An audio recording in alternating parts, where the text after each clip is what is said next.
Intimacy includes physical closeness, and to many, this quickly gets translated to meaning a sexual relationship. Of course, married love includes sex, as it should, but long married couples will often relate that the sexual part of their relationship is only one of many ways they are intimate with each other. Sex is one of the most powerful gifts God ever created. It was designed to bring a man and woman together in a physical, emotional and spiritual bond that would create pleasure, intimacy and also procreation. Intimacy is not something that just happens between two people, it is a way of being alive.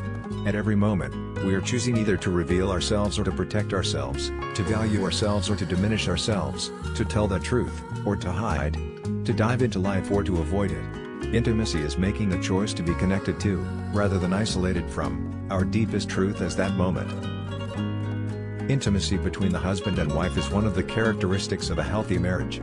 One of the problems is that we have different ideas as to what it means to have intimacy. For some husbands, intimacy means sex. For most wives, intimacy is something far more emotional. The main problem in marriage is that for a man, sex is a hunger like eating.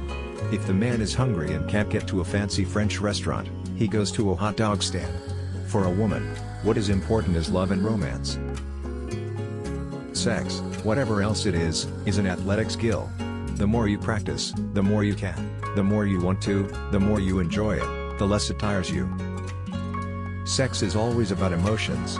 Good sex is about free emotions, bad sex is about blocked emotions. It's up to the man to not be offended when she tells him what she needs. He shouldn't say, "I know that." And he shouldn't say, "The woman that I had before you had 10 orgasms without her telling me anything." Most people at one time or another, when they don't have a sexual relationship, masturbate. They should. But I don't want them to masturbate the whole day. Relieve the sexual tension, then go out and find a partner. I am not saying renounce sex, I am saying transform it. It need not remain just biological, bring some spirituality to it. While making love, meditate too. While making love, be prayerful. Love should not be just a physical act, pour your soul into it.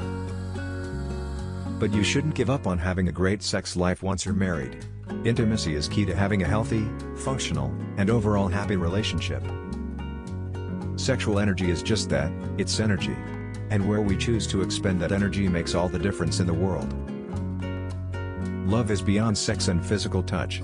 Love is kind words, a reassuring smile, one that is not jealous, and keeps record of wrongdoings. Love is knowing without a shadow of a doubt that you will always be there for that person and they will always be there for you. Only those who can trust, can find real happiness.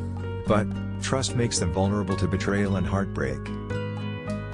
Sex is as important as eating or drinking, and we ought to allow the one appetite to be satisfied with as little restraint or false modesty as the other. I have no objection to anyone's sex life as long as they don't practice it in the street and frighten the horses. If you don't laugh during sex at least once, you're having sex with the wrong person. Sex appeal is 50% what you've got and 50% what people think you've got.